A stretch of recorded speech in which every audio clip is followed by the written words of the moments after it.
Hi, here's how to replace the headband padding of your Jabra Evolve 375 or Evolve 385.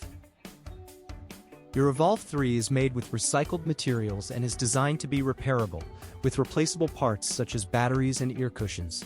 Before starting any disassembly, ensure you have the replacement part, and make sure your headset is powered off and not connected to a charger.